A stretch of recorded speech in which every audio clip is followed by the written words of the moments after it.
दोस्तों, आज की स्टोरी एक टीचर की है जो अपने ही स्टूडेंट से प्यार करने लगती है और उसे लड़के के प्यार के लिए वे सारी हद पार कर देती। उस लड़के के लिए कहीं लोगों की जान ले लेती है। कहानी की शुरुआत होती है और हम जेसन नाम के एक लड़के को देखते हैं। जेसन को म्यूजिक काफी पसंद होता है, जिसकी वजह से जेसन अपने म्यूजिक शूट करके उसे सोशल मीडिया पर शेयर किया करता था। इसके बाद हम एक लड़की को देखते हैं जो एक नन को मारकर उसके कपड़े पहन लेती है। अब स्कूल की छुट्टियां खत्म हो चुकी थीं, इसलिए जेसन और उसकी सिस्टर जुई अपने स्कूल वापस आते हैं। जेसन यहाँ अपनी प्रिंसिपल से मिलता है, जिनका नाम रेबेका होता है। इसके बाद हम प्रिंसिपल रेबेका को देखते हैं जो एक दूसरी टीचर सोफिया से मिलती है। सोफिया का आज स्कूल में पहला दिन था, इसलिए रेबेका सोफिया को स्कूल दिखाने के लिए लेकर जाती है। रास्ते में सोफिया जेसन से मिलती है। जेसन से बात करने के बाद सोफिया अपने कमरे में आती है। हम देखते हैं कि कमरे में आकर सोफिया अपने लैपटॉप में जेसन के गाने सुनती है और ये अपने लैपटॉप में ही जेसन को किस भी करती है। ये देख हम जान पाते हैं कि सोफिया पहले से ही जेसन को जानती है और ये किसी मकसद से ही यहाँ पर आई है। अगले दिन सोफिया क्लास में आती है।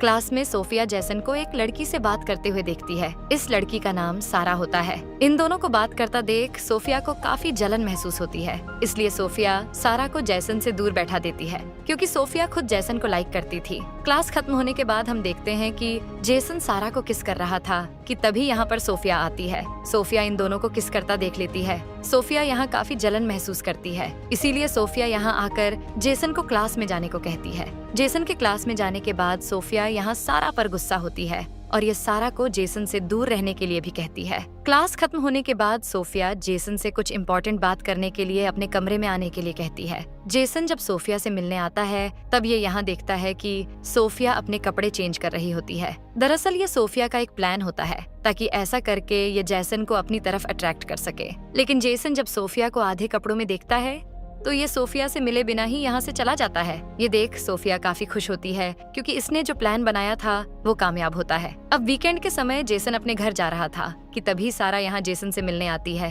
ये दोनों यहाँ पर बात कर ही रहे होते हैं कि तभी सोफिया इन्हें यहाँ पर बात करते हुए देख लेती है, इसलिए ये सारा पर काफी ज्यादा गुस्सा होती है। इसके बाद हम जेसन को देखते हैं जो कि अपने घर पर अपने म्यूजिक की प्रैक्टिस कर रहा था कि तभी यहाँ पर सोफिया आती है। सोफिया यहाँ छुपकर जेसन के म्यूजिक को सुन रही थी कि तभी जेसन को सारा का कॉल आता है। ये देख सोफिया फिर से सारा पर काफी गुस्सा होती है, क्योंकि सोफिया जब भी जेसन के करीब आने की सोचती है तो बीच में सारा आ जाती है। इसलिए सोफिया यहाँ पर एक प्लान बनाती है। सोफिया छुपकर सारा के कमरे में आती है और ये सारा की बुक में ड्रग्स की पुड़िया छुपा देती है। अगले दिन क्लास में सारा अपनी बुक खोलती है, तब सोफिया इसमें ड्रग्स को देख लेती है। अब सारा के पास से ड्रग्स मिलने की वजह से सारा को स्कूल से सस्पेंड कर दिया जाता है। स्कूल की टीचर सभी स्टूडेंट के कमरे की तलाशी लेने लगती है, जिसकी वजह से टीचर को जेसन के कमरे में भी एक वाइन की बोतल मिलती है। टीचर जेसन से इस वाइन के बारे में पूछते हैं, तब जेसन कहता है यह वाइन इसकी नहीं है, लेकिन टीचर जेसन की बात नहीं मानते। टीचर जेसन को भी स्कूल से सस्पेंड करने लगते हैं कि तभी सोफिया इनसे कहती है कि यह लोग जेसन को स्कूल से सस्पेंड ना करें, बल्कि उसे एक और मौका देना चाहिए। इसलिए टीचर जेसन को सजा के तौर पर स्कूल में मौजूद सभी सिस्टर की हेल्प करने के लिए कहते हैं। दरअसल अभी जेसन के रूम में जो वाइन की बोतल मिली थी, इस बोतल को सोफिया ने ही यहाँ पर रखा था। यहाँ हमें सोफिया के बारे में भी पता चलता है। दरअसल सोफिया का असली नाम लॉरा होता है, जो कि एक अमीर और साइको किस्म की लड़की होती है। एक दिन लॉरा इंटरनेट पर जेसन को सिंगिंग करते हुए देखती है, जिसकी वजह से लॉरा जेसन की दीवानी हो जाती है। लॉरा जेसन के करीब आने के लिए यह जेसन की सोशल मीडिया अकाउंट से उसके बारे में जानने की कोशिश करती है, जिसकी वजह से लॉरा को यहाँ पता चलता है कि सोफिया नाम की एक टीचर जेसन की स्कूल में आने वाली है। इसलिए लॉरा सबसे पहले सोफिया से मिलती है। लॉरा यहाँ सोफिया को मार देती है, जिसकी वजह से लॉरा खुद सोफिया बनकर जेसन के स्कूल में आती है। अब वीकेंड आ चुके थे, जिसकी वजह से सारे स्टूडेंट्स अपने घर जाते हैं, लेकिन जेसन को स्कूल में ही रुकना पड़ता है क्योंकि इसे यहाँ पर साफ सफाई करनी थी। जेसन यहाँ पर काम कर ही रहा था कि तभी यहाँ पर सोफिया आती है,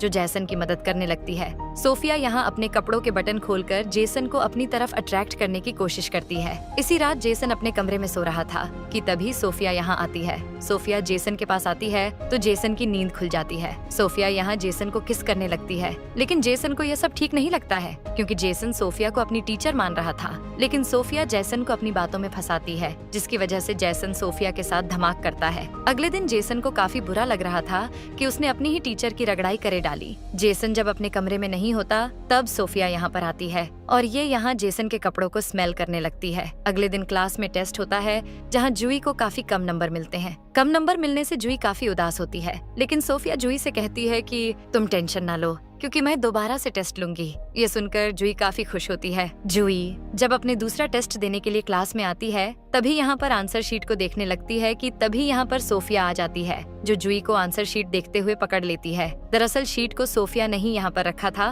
ताकि ये जुई को चीटिंग करते हुए पकड़ सके। सोफिया जुई को प्रिंसिपल रेबेका के पास लेकर आती है और कहती है कि जुई अपने टेस्ट में चीटिंग कर रही थी, इसलिए इस स्कूल से सस्पेंड कर देना चाहिए। लेकिन रेबेका कहती है कि जुई इनके क्लास की सबसे स्मार्ट लड़की है और एक छोटी सी गलती के लिए इस स्कूल से नहीं निकालना चाहिए। इसके बाद हम जैसन को देखते हैं जो चर्च में अपनी गलतियां बताने के लिए आता है कि तभी यहाँ पर सोफिया भी आ जाती है। सोफिया यहाँ जेसन के साथ फिर से धमाक करती हैं। कुछ दिनों के बाद सारा जेसन को अपने घर पार्टी के लिए बुलाती है। जेसन जब यहाँ पार्टी में आता है तब सारा जेसन को किस करने लगती है। जेसन को यहाँ सोफिया का ही विजन आता है, इसलिए जेसन यहाँ सारा को रोकता है और पार्टी से चला जाता है और पब्लिक पैलेस में ड्रिंक कर रहा था कि तभी एक ऑफिसर जेसन के पास आता है। ये ऑफिसर जेसन को अरेस्ट करने ही वाला था कि तभी यहाँ पर सोफिया आ जाती है। सोफिया ऑफिसर को समझाती है, जिसकी वजह से ये ऑफिसर यहाँ से चला जाता है। अब सोफिया जेसन को अपने घर लेकर आती है। सोफिया यहाँ जेसन को फिर से सेड्यूस करने लगती है और ये यहाँ अपने कपड़े उतार कर जेसन को अपने साथ गर्मी उतारने के लिए कहती है,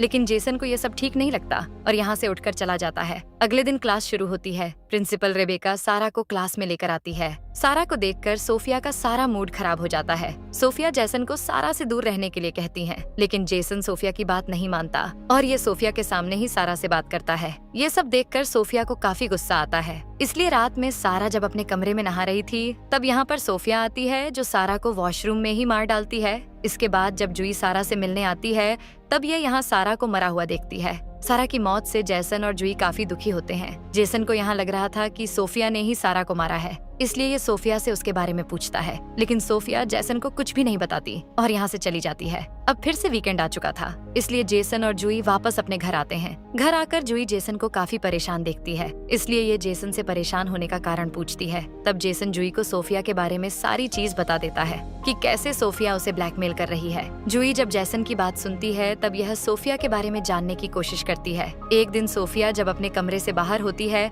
तब जेसन और जुई छुपकर उसके कमरे में आते हैं। इन्हें यहाँ सोफिया का लैपटॉप मिलता है। ये लैपटॉप असली सोफिया का होता है। इस लैपटॉप में सोफिया के कई सारी इमेजेस होती हैं। कमरे में जेसन को एक और लैपटॉप मिलता है और ये जब इसे ओपन करते हैं तब इन्हें इसमें जेसन की कई सारी फोटो देखने को मिलते हैं। यहाँ इन्हें पता चलता है कि सोफिया का असली नाम लॉरा है, इसलिए ये दोनों लॉरा की सच्चाई को सबके सामने लाना चाहते थे, जिसकी वजह से ये सबसे पहले प्रिंसिपल रेबेका के पास आते हैं। लेकिन वो अपने कमरे में नहीं होती। हम देखते हैं कि प्रिंसिपल रेबेका को सोफिया के ऊपर शक हो गया था और ये सोफिया से कहती है कि तुम कौन हो, क्योंकि मुझे पता चल गया है तुम असली सोफिया नहीं हो। ये सुनकर लॉरा कुछ भी नहीं कहती और डरने लगती है। प्रिंसिपल रेबेका अब पुलिस को कॉल करने लगती है, लेकिन लॉरा इन पर हमला करके इन्हें मार देती है। उधर जेसन और जुई प्रिंसिपल रेबेका को ढूंढ रहे थे कि तभी इनके पास लॉरा आती है। जुई उससे कहती है कि हमें पता चल गया है कि तुम असली सोफिया नहीं हो और हम ये बात सबको बताने जा रहे हैं। यह कहकर ये दोनों यहाँ से जाने लगते हैं कि तभी लॉरा पीछे से जुई पर हमला कर देती है। लॉरा जुई को जान से मरने ही वाली थी कि तभी यहाँ पर प्रिंसिपल रेबेका आ जाती है, जो कि काफी इंजर्ड होती है। लॉरा जुई को छोड़कर प्रिंसिपल रेबेका का गला दबाने लगती है, लेकिन जेसन एक स्क्रू ड्राइवर से लॉरा पर हमला कर देता है, जिसकी वजह से लॉरा यहीं पर मर जाती है। मूवी के लास्ट सीन में हम देखते हैं कि जेसन और जुई का स्कूल कंप्लीट हो चुका है, जिसकी वजह से ये दोनों अपने पेरेंट्स के साथ घर जाने लगते हैं। Thank you so much for watch.